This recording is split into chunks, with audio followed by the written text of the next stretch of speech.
ನಮಸ್ತೆ ವೀಕ್ಷಕರೇ, ಗೌರಿಶಂಕರ ಧಾರಾವಾಹಿ ಇವತ್ತಿನ ಸಂಚಿಕೆಯನ್ನು ನೋಡ್ಕೊಂಬರೋಣ ಬನ್ನಿ.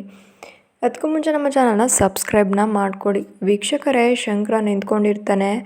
ಅಲ್ಲಿ ಮನೆಯಲ್ಲಿ ಬೈತಾ ಇರ್ತಾರೆ. ಶಂಕರ, ನೀನು ಯಾಕೋ ಬರೋಕ್ಕೋಗಿದ್ದೆ, ನಿನ್ನ ಇಟ್ಕೆ ಫ್ಯಾಕ್ಟ್ರಿನಲ್ಲಿ ನೋಡ್ಕೊ ಅಂತ ಹೇಳಿದ್ದೆ ತಾನೆ, ಯಾಕೆ ಬಂದೆ, ಇಲ್ಲಿಂದ ಹೊರ್ಟೋಗು ಅಂತ ಹೇಳ್ತಿರ್ತಾನೆ. ಶಂಕರ ಆಗ ಆಚೆ ಬರ್ತಿದ್ದಾನೆ. ಈ ಅಪ್ಪಯ್ಯ ಒಂದು ಅದಕ್ಕೆ ಅವನ್ನ ಹುಡುಕ್ಸೋಣ ಅಂತಂದರೆ ಇಲ್ಲಿ ಬಂದುಬಿಟ್ಟು ಬಾಬುನ ಕರೆಸ್ತಾ ಇದ್ದಾರೆ. ಬಾಬುನ ಕರೆಸಿ ಏನು ಮಾಡ್ತಾರೆ ಇವ್ರು ಏನು ಮಾಡ್ತಾರೆ ಅಂತ ತಿಳ್ಕೊಬೇಕು. ಬೈದ್ರಿ ಪರವಾಗಿಲ್ಲ, ಇಲ್ಲೇ ನಿಂತ್ಕೊಂಬಿಡು, ನಾನು ಕೇಳಿಸ್ಕೊಬೇಕು ಏನು ಮಾಡ್ತಾರೆ ಇವರು ಅಂತ ಹೇಳಿ ಹೇಳ್ತಿರ್ತಾರೆ. ಹಾಗೆ ಅವನು ಈ ಕಡೆ ಸೈಡಲ್ಲಿ ನೋಡ್ತಿರ್ತಾನೆ. ಏನೋ ಕೂಡ ಸೌಂಡ್ ಆಗುತ್ತೆ. ಅವ್ನ ಫ್ರೆಂಡು ಕೋಳಿ ಮತ್ತು ಅವ್ನ ಫ್ರೆಂಡ್ ಇನ್ನೊಬ್ಬ ಕೂಡ ಬರ್ತಾ ಇದ್ದಾನೆ. ಬಂದು ಕೇಳ್ತಿದ್ದಾರೆ, ಏನ್ರೋ ಇಷ್ಟೊತ್ನಾಗ ಏನು ಕೆಲಸ ನಿಮಗೆ, ಇಲ್ಲೇನು ಮಾಡ್ತಿದ್ದೀರಾ ನಮ್ಮನೆ ಹತ್ರ, ಮನೆಗೆ ಹೋಗೋದು ಬಿಟ್ಟು ಅಂತ ಹೇಳ್ತಿರ್ತಾರೆ. ಶಂಕರನ ನೋಡಿ ಅವರು ಫುಲ್ ಎದ್ರುಕೊಂಡಿರ್ತಾರೆ. ಜೋಗಿ ಅಣ್ಣ, ಅದಾಗಲ್ಲ ಅಣ್ಣ, ಏನೋ ಸುಮ್ಮನೆ ಮಿಸ್ಸಾಗಿ ಬಂದ್ವಿ, ನಿನ್ನ ನೋಡ್ಕೊಂಡು ಹೋಗೋಣ ಅಂತ ಹೇಳಿ ಹೇಳ್ತಿರ್ತಾರೆ. ನಾನು ಬರ್ತೀನಿ ಅಂತ ನನಗೆ ಗೊತ್ತಿರಲಿಲ್ಲ. ಇವತ್ತು ನಾನು ಇಟ್ಕೆ ಫ್ಯಾಕ್ಟ್ರಿ ಹತ್ರ ಇದ್ದೆ, ನಿಮಗೆ ಹೆಂಗೋ ಗೊತ್ತು ನಾನು ಬರ್ತೀನಿ ಅಂತ ಹೇಳಿ, ಬಾಯಿ ಬಿಟ್ಟರೆ ಸರಿ, ಇಲ್ದಿದ್ರೆ ಬಿಡ್ತೀನಿ ಅಂತ ಹೇಳ್ತಿರ್ತಾರೆ. ಹೊಡಿಬೇಡ ಅಣ್ಣ ಅಂತ ಅವರು ಹೇಳ್ತಾ ಇದ್ದಾರೆ. ನಿಜನ ಹೇಳ್ತಾ ಇದ್ದಾರೆ. ಸುನಂದ ಅತ್ತಿಗೆನ ನಾವು ಬಚ್ಚಿಟ್ಟಿದ್ವಿ, ಅವರು ನಮ್ಮ ಮನೆಯಲ್ಲಿದ್ದಾರೆ. ಬಾಬಾ ಸತ್ಯ ಎಲ್ಲ ಹೇಳ್ತಿದ್ದಾರೆ. ಇನ್ನೊಂದು ಕಡೆ ಬಾಬಾ ಮನೆಯಲ್ಲಿ ಕೂತಿದ್ದಾರೆ. ಈ ಮನೆಯಲ್ಲಿ ಯಾವುದೋ ಒಂದು ಗೆಜ್ಜೆ ಸೌಂಡು ಕೇಳಿಸ್ತಾ ಇದೆ. ಯಾವುದೋ ಒಂದು ಹುಡುಗಿ ತೊಂದರೆ ಕೊಟ್ಟಿರೋದು, ಅದಕ್ಕೆ ಅವರು ಅಪ್ರಾಪ್ತ ಬಾಲಕಿ ಅಂತ ಹೇಳ್ತಾ ಇರ್ತಾರೆ. ಅಷ್ಟೊತ್ತಿಗೆ ಅಲ್ಲಿ ರುದ್ರ ಕೂಡ ಇರ್ತಾನೆ. ಸರಿ, ಯಾರು ದೆವ್ವನ ಡೈರೆಕ್ಟಾಗಿ ನೋಡಿದ್ದೀರಾ, ಮುಂದೆ ಬನ್ನಿ ಅಂತ ಹೇಳ್ತಿರ್ತಾರೆ. ಆಗ ಅಲ್ಲಿ ರುದ್ರ ನಾನು ನೋಡಿದ್ದೀನಿ ಅಂತ ಹೇಳ್ತಾರೆ. ಪಾರ್ವತಿ ಕೂಡ ನಾನು ಕೂಡ ನೋಡಿದ್ದೀನಿ ಅಂತ ಹೇಳ್ತಿದ್ದಾರೆ. ಮುಂದೆ ಬನ್ನಿ, ಕುತ್ಕೊ ಬನ್ನಿ ಅಂತ ಹೇಳ್ತಾ ಇದ್ದಾರೆ. ಅವ್ರು ಹೋಗಿ ಕುತ್ಕೊತಾ ಇದ್ದಾರೆ. ಸತ್ಯ ಬಿಡು, ಯಾಕೆ ಇಲ್ಲಿಗೆ ಬಂದಿದ್ಯಾ, ಯಾವಾಗ ಇವ್ರ ಮನೆ ಬಿಟ್ಟು ಹೋಗ್ತೀಯ ಹೇಳು ಅಂತ ಅವ್ರಿಗೆ ಹೊಡೆಯೋದಕ್ಕೆ ಸ್ಟಾರ್ಟ್ ಮಾಡ್ತಾರೆ. ಈ ಕಡೆ ಗೌರಿಗೆ, ಗ್ರೀಷ್ಮನ್ಗೆ, ಅಜ್ಜಿಗೆ ಖುಷಿ ಆಗ್ತಾ ಇರುತ್ತೆ. ನಿಮ್ಗೆ ಹೀಗೆ ಆಗಬೇಕು ಅಂತ ಯಾಕಂದರೆ ಇದೆಲ್ಲ ಗೌರಿ ಪ್ಲ್ಯಾನ್ ಮಾಡಿರ್ತಾರೆ. ಇದರ ಬಾಬುಂಗೆ ಇದೇ ಕ್ವಶನ್ನ ಕೇಳಬೇಕು, ನೀವು ಇದೇ ಥರ ಮಾಡಬೇಕು ಅಂತ ಹೇಳಿರ್ತಾರೆ. ಆಗ ಬಾಬಾ, ನಮಗೆ ಯಾಕೆ ಹೊಡಿತಿದ್ದೀರಾ, ನೀವು ದೆವ್ವನ ಬಿಡಿಸ್ಬೇಕಾಗಿರೋದು ನಮ್ಗೆ ಹೊಡೆದ್ರೆ ಅಂತ ರುದ್ರ ಹೇಳ್ತಿರ್ತಾರೆ.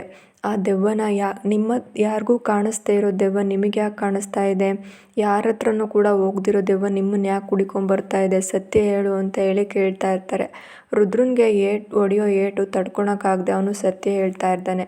ಹೌದು, ದೆವ್ವ ನಮ್ಮ ಹತ್ರನೇ ಯಾಕೆ ಬಂತು ಅಂದರೆ, ನಾವು ಆ ಸುನಂದನ್ನು ಸಾಯಿಸಿ ಮಣ್ಣಲ್ಲಿ ಹೂತಾಕಿದ್ವಿ, ಅದಕ್ಕೋಸ್ಕರನೇ ಅವಳು ನನ್ನ ಹುಡ್ಕೊಂಬರ್ತಾ ಇದ್ದಾಳೆ ಅಂತ ಹೇಳಿಬಿಡ್ತಾನೆ. ನಿಜ ಎಲ್ಲ, ಸತ್ಯ ಎಲ್ಲ ಹೇಳ್ತಾ ಇದ್ದಾನೆ. ಆಗ ಶಿವರುದ್ರ ತಲೆ ಮೇಲೆ ಕೈ ಇಟ್ಕೊಂಡು ಕೂತ್ಕೊಂಡಿದ್ದಾನೆ. ಇನ್ನೊಂದು ಕಡೆ ಶಂಕರ ಅವ್ರ ಅದಕ್ಕೆ ಹುಡುಕೊಂಡು ಮನೆಗೆ ಹೋಗ್ತಾ ಇದ್ದಾನೆ. ಆವಾಗ ನೋಡ್ತಾ ಇದ್ದಾರೆ ಸುನಂದ ಅವರು. ಶಂಕರ, ನಂದು ತಪ್ಪಾಯಿತು, ಕ್ಷಮಿಸ್ಬಿಡು ಶಂಕರ ಅಂತ ಹೇಳ್ತಿದ್ದಾರೆ. ಅದಕ್ಕೆ ನಿಮ್ಮನ್ನು ಎಲ್ಲೆಲ್ಲೆಲ್ಲ ಹುಡುಕಿದ್ದೀವಿ, ನೀವು ನೋಡಿದ್ರೆ ಇಲ್ಲೇ ಹಾಕಿದ್ದೀರಾ, ಇದು ಈಗ ಯಾಕೆ ಮಾಡ್ಕೊಂಡ್ರಿ ನೀವು, ನನಗಾದ್ರೂ ಒಂದು ಮಾತು ಹೇಳುತ್ತಾನೆ ಅಂತ ಹೇಳ್ತಿರ್ತಾರೆ. ಅದಾಗಲ್ಲ ಶಂಕರ, ನಾನು ಇದ್ದ ಸ್ಥಿತಿನಲ್ಲಿ ನನಗೆ ಯಾರಿಗೂ ಕೂಡ ಹೇಳೋಕ್ಕಾಗಲಿಲ್ಲ ಅಂತ ಹೇಳ್ತಾ ಇರ್ತಾರೆ. ಇನ್ನು ಬಾಬಾ ಹೊಡೆಯೋ ಏಟಿಗೆ ಎಲ್ಲ ಸತ್ಯನೂ ಕೂಡ ಹೇಳ್ಬಿಡ್ತಾನೆ ಈ ಕಡೆ ರುದ್ರ. ಆ ವಿಡಿಯೋ ಎಲ್ಲ ರೆಕಾರ್ಡ್ ಮಾಡ್ಕೊತಾ ಇದ್ದಾನೆ. ರೆಕಾರ್ಡ್ ಮಾಡಿಕೊಂಡು ಗೌರಿ ಸೇವ್ ಮಾಡಿಕೊಂಡು ಇಟ್ಕೊಂಡಿರ್ತಾಳೆ. ಇದನ್ನು ಇಲ್ಲಿ ಶಿವರುದ್ರಪ್ಪನವರು ಕೇಳ್ತಿದ್ದಾರೆ, ಗೌರಿ, ಈ ವಿಡಿಯೋ ಎಲ್ಲ ಯಾಕೆ ರೆಕಾರ್ಡ್ ಮಾಡ್ಕೊತಿದ್ಯಾ, ಯಾರಿಗೆ ತೋರಿಸ್ಬೇಕು ಅಂದ್ಕೊಂಡಿದ್ಯಾ ಅಂತ ಹೇಳ್ತಿರ್ತಾರೆ. ಇದನ್ನೆಲ್ಲ ಶಂಕರ ಅವ್ರಿಗೆ ತೋರಿಸ್ಬೇಕು, ಪೊಲೀಸ್ ಸ್ಟೇಷನ್ಗೆ ಕೊಡಬೇಕು, ನೀವು ಒಂದು ಕೊಲೆ ಮಾಡಿದ್ದೀರಾ, ಆ ಕೊಲೆ ಆರೋಪ ನಿಮ್ಮ ಮೇಲಿದೆ ಅಂತ ಹೇಳ್ತಾ ಇರ್ತಾರೆ. ಆಗ ವಿಡಿಯೋ ಅಷ್ಟೊತ್ತಿಗೆ ಶಂಕರ ಕೂಡ ಬರ್ತಾ ಇದ್ದಾನೆ. ಏನೋ ರುದ್ರ, ದೇವ್ರಂತ ಅದಕ್ಕೇನೆ ಕೊಟ್ಟಿದ್ದ, ನಿನ್ನ ಮಾತ್ರ ಸುಮ್ಮನೆ ಬಿಡಲ್ಲ ಅಂತೇಳಿ ಹೊಡೆಯೋದಕ್ಕೆ ಸ್ಟಾರ್ಟ್ ಮಾಡ್ತಾನೆ. ಹೊಡೆಯೋದಕ್ಕೆ ಸ್ಟಾರ್ಟ್ ಮಾಡಿ, ಬನ್ನಿ ಜೋಗಿ ಅವರೇ, ಈ ವಿಡಿಯೋನ ನಾವು ಸ್ಟೇಷನ್ಗೆ ತೋರಿಸೋಣ, ಇವರು ಕೊಲೆ ಮಾಡಿದ್ದಾರೆ ಅಂತ ಹೇಳ್ತಿರ್ತಾರೆ. ಇಲ್ಲ ಅಮ್ಮಿ ಅವರೇ, ಅದಕ್ಕೆ ಅವ್ರು ಇನ್ನೂ ಬದುಕಿದ್ದಾರೆ, ಅಲ್ಲಿ ನೋಡಿ ಅಂತ ಹೇಳ್ತಿರ್ತಾರೆ. ಇಲ್ಲಿಗೆ ಗೌರಿ ಪ್ಲ್ಯಾನ್ ಎಲ್ಲ ಉಲ್ಟಾ ಆಗುತ್ತೆ. ಅಲ್ಲಿಗೆ ಸುನಂದ ಅವರು ಬರ್ತಾ ಇದ್ದಾರೆ. ಬಂದು ಇಲ್ಲಿ